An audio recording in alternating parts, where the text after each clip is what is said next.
प्यारी साध संगत जीओ, गज के बुलाई फतेह प्रवान करनी जी।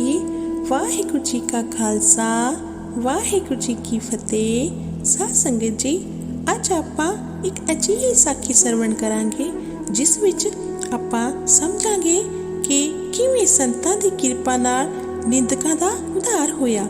साखी नूं शुरू करन तो पहलां आप सब अगे एक छोटी जी बेनती है।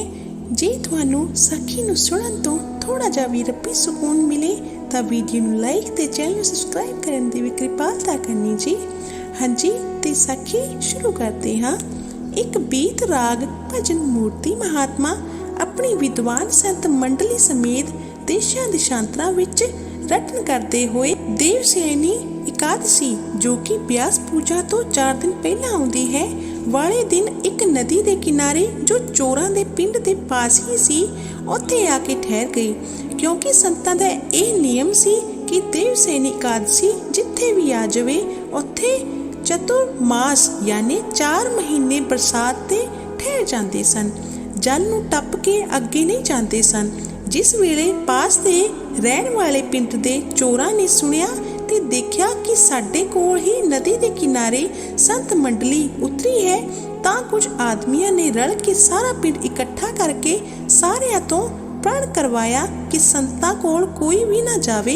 जे कोई गया तां उसनूं 20 रुपए दंड होवेगा, क्योंकि साडे विचों जे कोई गया तां संतां ने उसनूं चोरी यारी वल्लों रोकना है।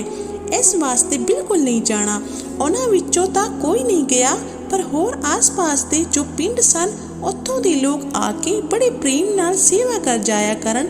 नित ही खीर पूड़ियां कड़ाह पुलाव आदि दे भंडारे हुंदे रहन। जिस वेले चतुर्मास पूरे हो गए ते हर प्रबोधनी एकादशी आ गई तां संत उत्थों चलण नूं तैयार हो गए।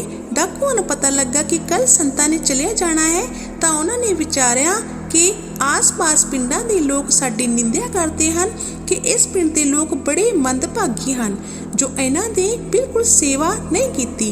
इसलिए अज एक आदमी भेज दईए जो संतां दा समान चुक के जिथे जाना चाहण उत्थों तक उन्हां नूं छड्ड आवे। ये विचार करके जो सारे डाकुआं दा सरदार कट्टर नास्तिक बहुत ही टिचकरा करन वाला सी, उसनूं कह के भेजिया कि तू संतां दा समान चुक के संत जिथे जाना चाहण उत्थों तक जाके छड्ड आ। जिस वेले वो डाकू आया तां संत अगे अपना समान बन के हटे ही सन। डाकू ने आके संतां दा समान चुक लिया।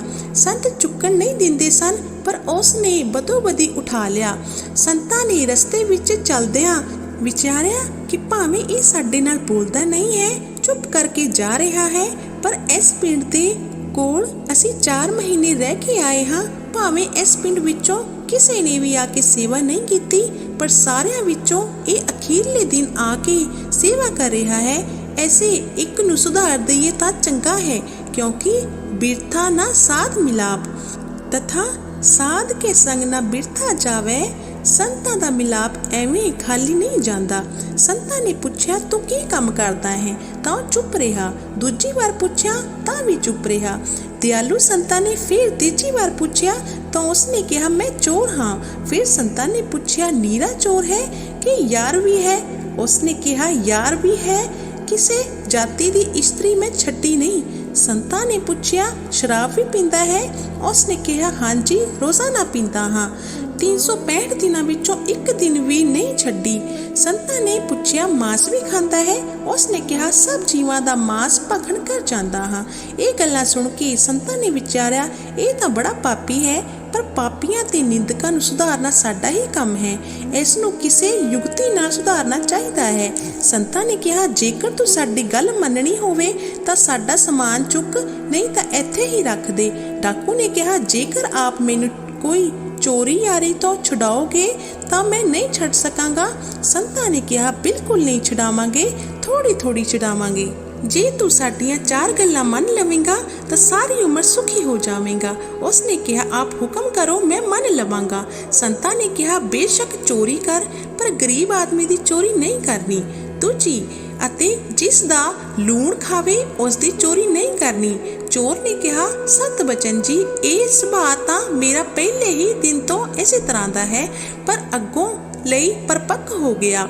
ਸੰਤਾਂ ਨੇ ਕਿਹਾ, ਯਾਰੀ ਬੇਸ਼ੱਕ ਕਰੋ, ਪਰ ਸ਼ਾਸਤਰ ਰੀਤੀ ਅਨੁਸਾਰ 5 ਮਾਵਾਂ ਪਾਸ ਨਹੀਂ ਜਾਣਾ। ਪਹਿਲਾ ਰਾਜੇ ਦੀ ਇਸਤਰੀ, ਦੂਜੀ ਗੁਰੂ ਦੀ ਇਸਤਰੀ, ਤੀਜੀ ਮਿੱਤਰ ਦੀ ਇਸਤਰੀ, ਚੌਥੀ ਆਪਣੀ ਇਸਤਰੀ ਦੀ ਮਾਤਾ ਯਾਨੀ ਸੱਸ, ਅਤੇ ਪੰਜਵੀਂ ਆਪਣੀ ਮਾਂ ਜਿਸਨੇ ਜੰਮਿਆ ਹੈ। ਇਹ 5 ਮਤਾਵਾਂ ਕਈਆਂ ਹਨ, ਯਥਾ ਰਾਜਿਆ ਪਤਨੀ, ਗੁਰਰ ਪਤਨੀ, ਮਿੱਤਰ ਪਤਨੀ ਤਥੈਵ ਚ ਜਾਇਆ ਮਾਤਾ ਸਵੈ ਮਾਤਾ ਚ 5 ਏਤੇ ਮਾਤਰਾ ਸਿਮਰਤਾ। ਇਹਨਾਂ 5 ਵੱਲ ਬੁਰੀ ਦ੍ਰਿਸ਼ਟੀ ਨਹੀਂ ਕਰਨੀ, 1000 ਵਾਰ ਕੋਈ ਕਹੇ ਤਾਂ ਵੀ ਨਹੀਂ ਮੰਨਣਾ। ਚੋਰ ਨੇ ਕਿਹਾ, ਸਤ ਬਚਨ ਜੀ, ਮੈਂ ਇਸ ਬਚਨ ਦੀ ਪਾਲਣਾ ਜ਼ਰੂਰ ਕਰਾਂਗਾ। ਤੀਜੀ ਗੱਲ ਸੰਤਾਂ ਨੇ ਕਹੀ, ਸ਼ਰਾਬ ਬੇਸ਼ੱਕ ਪੀਓ, ਪਰ ਇਕਾਦਸ਼ੀ, ਅਮਾਵਸ, ਪੂਰਨਮਾਸੀ ਆਦਿਕ ਚੰਗੀਆਂ ਦਿਨਾਂ ਵਿੱਚ ਨਹੀਂ ਪੀਣੀ। ਇਹ ਵੀ ਉਸਨੇ ਮੰਨ ਲਿਆ। ਚੌਥੀ ਗੱਲ ਸੰਤਾਂ ਨੇ ਕਹੀ, ਇੱਕ ਜੀਵ ਦਾ ਮਾਸ ਤੂੰ ਆਪ ਵੀ ਨਫ਼ਰਤ ਕਰਕੇ ਛੱਡ ਦੇ। ਚੋਰ ਨੇ ਕਿਹਾ, ਮਹਾਰਾਜ ਜੀ, ਕਾਂ ਦਾ ਮਾਸ ਮੈਂ ਛੱਡ ਦਿੱਤਾ ਹੈ। ਸੰਤਾਂ ਨੇ ਕਿਹਾ, ਜੋ ਸਾਡੇ ਸਾਹਮਣੇ ਤੂੰ ਪ੍ਰਣ ਕੀਤਾ ਹੈ, ਇਸ ਨੂੰ ਜ਼ਿੰਦਗੀ ਤੱਕ ਪੂਰਾ ਕਰੀ, ਕਦੇ ਵੀ ਭੁੱਲੀ ਨਾ। ਇੰਨੀ ਸਿੱਖਿਆ ਦਿੰਦਿਆਂ ਤੱਕ ਜਿੱਥੇ ਪਹੁੰਚਣਾ ਸੀ ਉੱਥੇ ਸੰਤ ਜੀ ਪਹੁੰਚ ਗਏ। ਉਹ ਚੋਰ ਸੰਤਾਂ ਦਾ ਸਮਾਨ ਉੱਥੇ ਰੱਖ ਕੇ ਵਾਪਸ ਆਪਣੇ ਪਿੰਡ ਆ ਗਿਆ। ਪਿੰਡ ਦੇ ਲੋਕਾਂ ਨੂੰ ਬੁਲਾ ਕੇ ਸੰਤਾਂ ਦੇ ਬਚਨ ਸੁਣਾਏ। ਸਮੇਂ ਅਨੁਸਾਰ ਉਹ ਚੋਰ ਜਦ ਚੋਰੀ ਕਰਨ ਗਿਆ ਤਾਂ ਰਾਜ ਮੰਦਰਾਂ ਵਿੱਚ ਵੜ ਗਿਆ। ਅੱਗੇ ਰਾਜੇ ਦੀ ਰਾਣੀ ਆਪਣੇ ਪਤੀ ਨਾਲ ਰੁੱਸੀ ਹੋਈ ਸੀ, ਕਿਉਂਕਿ ਰਾਜੇ ਦੇ ਘਰ ਔਲਾਦ ਕੋਈ ਨਹੀਂ ਸੀ। ਉਸਨੇ ਸਿਆਣੀ ਉਮਰ ਵਿੱਚ ਦੂਜੀ ਸ਼ਾਦੀ ਕਰਵਾ ਲਈ ਸੀ। ਰਾਜਾ ਬ੍ਰਿਧ ਸੀ, ਰਾਣੀ ਕੁਮਾਰ ਅਵਸਥਾ ਵਾਲੀ ਸੀ।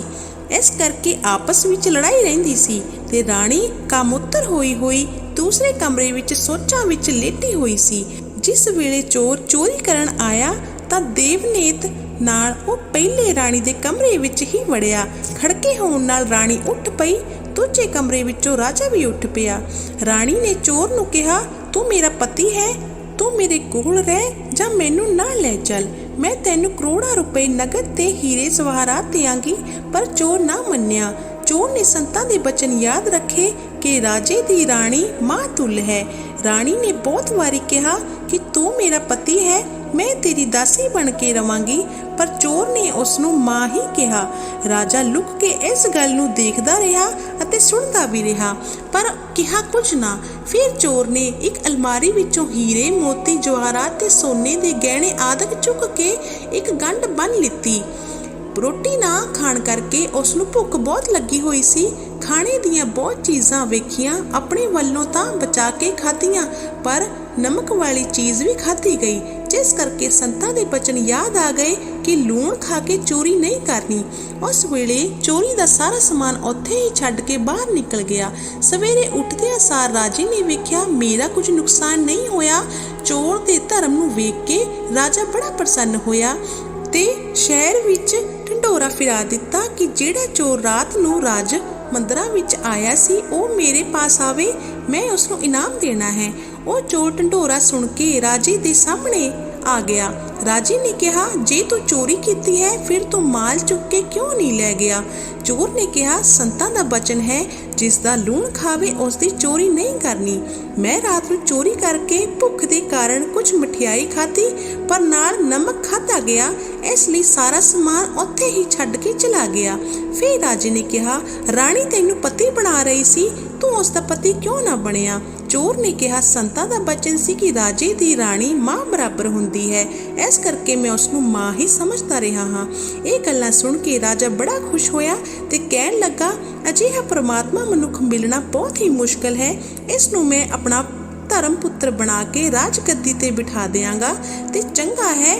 ਉਸੇ ਵੇਲੇ ਰਾਜੇ ਨੇ ਸਭਾ ਲਗਾਈ ਤੇ ਮੰਤਰੀਆਂ ਨੂੰ ਬੁਲਵਾ ਕੇ ਉਸ ਦੀਆਂ ਨੇਕ ਗੱਲਾਂ ਸੁਣਾਈਆਂ। ਸਾਰਿਆਂ ਵਿੱਚ ਹੀ ਉਸ ਨੂੰ ਧਰਮ ਪੁੱਤਰ ਬਣਾ ਕੇ ਤਿਲਕ ਦੇ ਕੇ ਰਾਜ ਗੱਦੀ ਤੇ ਬਿਠਾ ਦਿੱਤਾ। ਰਾਜੇ ਦੇ ਵਜ਼ੀਰ ਵੀ ਪ੍ਰਮਾਤਮਾ ਸਨ। ਦੋਹਾਂ ਦੇ ਸਦਾਚਾਰ ਕਰਕੇ ਸਾਰੀ ਪ੍ਰਜਾ ਵੀ ਸ੍ਰੇਸ਼ਟ ਕਰਤੱਵਾਂ ਦੇ ਕਰਨ ਵਾਲੀ ਹੋ ਗਈ। ਉਹ ਚੋਰ ਮਾਸ ਸ਼ਰਾਬ ਆਦਿਕ ਸਭ ਕੁਝ ਤਿਆਗ ਕੇ ਹਮੇਸ਼ਾ ਲਈ ਸਦਾਚਾਰੀ ਹੋ ਗਿਆ। ਰਾਜੇ ਰਾਣੀ ਦਾ ਵੀ ਆਪਸ ਵਿੱਚ ਮੇਲ ਕਰਵਾ ਦਿੱਤਾ ਤੇ ਮਾਤਾ ਪਿਤਾ ਸਮਝ ਕੇ ਉਹਨਾਂ ਦੀ ਸੇਵਾ ਵਿੱਚ ਜੁੜ ਗਿਆ ਤੇ ਪਿੰਡ ਦੇ ਸਾਰੇ ਚੋਰਾਂ ਨੂੰ ਆਪਣੇ ਕੋਲ ਨੌਕਰ ਰੱਖ ਕੇ ਉਹਨਾਂ ਦਾ ਜੀਵਨ ਵੀ ਸੁਧਾਰ ਦਿੱਤਾ। ਸੰਤਾਂ ਦੀਆਂ ਮੰਡਲੀਆਂ ਬੁਲਾ ਕੇ ਸਤਸੰਗ ਕਰਵਾ ਕੇ ਸਾਰਾ ਸ਼ਹਿਰ ਵੀ ਸੁਧਾਰ ਦਿੱਤਾ। ਇੱਕ ਵਾਰ ਉਹ ਡਾਕੂ ਰਾਜਾ ਬਿਮਾਰ ਹੋ ਗਿਆ। ਹਕੀਮਾਂ ਨੇ ਉਸ ਨੂੰ ਕਾਂ ਦਾ ਮਾंस ਖਾਣ ਲਈ ਕਿਹਾ ਪਰ ਉਹ ਨਾ ਮੰਨਿਆ। ਪਰ ਜਿਨ੍ਹਾਂ ਸੰਤਾਂ ਨੇ ਉਸ ਨੂੰ ਉਪਦੇਸ਼ ਦਿੱਤਾ ਸੀ ਉਹੀ ਸੰਤ ਫਿਰਦੇ ਫਿਰਦੇ ਜਿੱਥੇ ਚੁਮਾਸਾ ਕੱਟਿਆ ਸੀ ਉੱਥੇ ਜਾ ਪਹੁੰਚੇ। ਜਿਸ ਵੇਲੇ ਚੋਰਾਂ ਦਾ ਪਿੰਡ ਜਾ ਕੇ ਵੇਖਿਆ ਤਾਂ ਸਾਰਿਆਂ ਨੂੰ ਧਰਮਾਤਮਾ ਵੇਖ ਕੇ ਖੁਸ਼ ਹੋ ਗਏ। ਪਤਾ ਲੱਗਾ ਕਿ ਇਹ ਤਾਂ ਸਾਰੇ ਰਾਜੇ ਦੇ ਨੌਕਰ ਹੋ ਗਏ ਹਨ। ਜਿਹੜਾ ਚੋਰਾਂ ਦਾ ਬੜਾ ਸਰਦਾਰ ਸੀ ਉਹ ਰਾਜਾ ਬਣ ਗਿਆ ਹੈ ਪਰ ਇਸ ਵੇਲੇ ਉਹ ਬਿਮਾਰ ਹੈ। ਉੱਥੋਂ ਚੱਲ ਕੇ ਫਿਰ ਸੰਤ ਉਸ ਦੇ ਕੋਲ ਆਏ ਤੇ ਪੁੱਛਦੇ ਹਨ ਕੀ ਹਾਲ ਹੈ। ਉਸਨੇ ਕਿਹਾ ਬਿਮਾਰੀ ਦੀ ਵਜ੍ਹਾ ਕਰਕੇ ਹਕੀਮ ਕੌਵੇ ਦਾ ਮਾंस ਖਾਣ ਲਈ ਕਹਿੰਦੇ ਹਨ ਪਰ ਆਪ ਜੀ ਦੇ ਬਚਨਾਂ ਅਨੁਸਾਰ ਮੈਂ ਨਹੀਂ ਖਾਦਾ ਹੈ। ਆਪ ਮੇਰ ਦੀ ਦ੍ਰਿਸ਼ਟੀ ਕਰੋ ਜਿਸ ਨਾਲ ਮੇਰਾ ਰੋਗ ਹਟ ਜਾਏ। ਸੰਤਾਂ ਨੇ ਉਸੇ ਵੇਲੇ ਆਪਣੀ ਪਾਸੋਂ ਦਵਾਈ ਦੇ ਕੇ ਅਤੇ ਕਿਰਪਾ ਦ੍ਰਿਸ਼ਟੀ ਕਰਕੇ ਉਸ ਨੂੰ ਅਰੋਗ ਕਰ ਦਿੱਤਾ।